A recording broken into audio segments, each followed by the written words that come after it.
Que se passerait-il si un jeune homme dans la vingtaine était élu pour gouverner le pays? Merci, chers amis. Je suis heureux, mais je sais que ce n'est pas tout d'être élu, il faut aussi tenir cette promesse. Merci. Mes prédécesseurs ont installé un système politique qui... Pardon.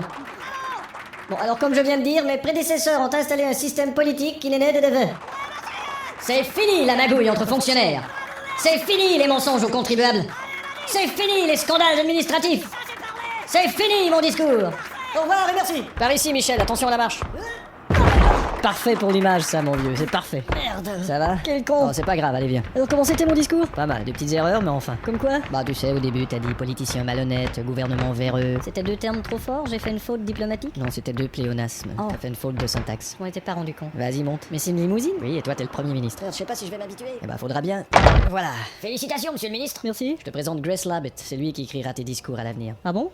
Et comment il était mon discours? Bah disons qu'il était un peu... Mais ça veut dire quoi ça? Attends, je vais regarder dans le dictionnaire. La plupart des chefs d'État se font écrire leur discours, tu sais. Ok.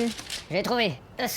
Prévisible, sans surprise, ordinaire, automatique. Synonyme? Bastafou. Et t'as également promis pas mal de choses, hein. Bah et alors? Bah tu connais le budget, il faut savoir compter. Bah, je vous préviens, je compte bien tenir mes promesses. Non, justement, si tu veux tenir tes promesses, c'est que tu comptes pas bien. Mais je dois respecter mes électeurs. Monsieur le ministre, prenez garde à votre cœur. Comment ça, prendre garde à mon cœur? D'ailleurs, vous serez toujours accompagné de 2 gardes du cœur. Tenez, ça c'est votre premier discours pour la télé. Ah bon? Faudra l'apprendre. Ce sont de bien belles phrases, mais elles disent rien du tout. Bah c'est l'art du discours politique, mon Alors c'est tout ce que vous faites comme métier, écrire des trucs aussi vides pour les politiciens? Bon, bien sûr que non. Bah une chance. Je fais aussi des textes pour Patrick Bruel. Mais ce que je veux dénoncer, c'est la magouille. Ouais, ça pique ta curiosité, ça la magouille. Hein? Ta curiosité, ça la pique, la magouille. Bah t'as qu'à te gratter la gouille. Non, t'as pas suivi la conversation là. Je veux dénoncer ce qu'il y a de pas bien. Écoute, si tu cherches des poux, tu vas en voir. Et ben quoi, c'est pas ça être au pouvoir? Ah au fait, il faut que je te montre quelque chose. Pouvoir? Regarde cet appareil. Qu'est-ce que c'est? C'est pour t'éviter de faire la même gaffe que Clinton en baisant avec tes employés. Quoi? C'est fait spécialement pour les politiciens, c'est une petite machine électrique qui simule l'amour oral. C'est électrique et ça fait l'amour oral aux politiciens. Ouais, ça s'appelle l'électoral.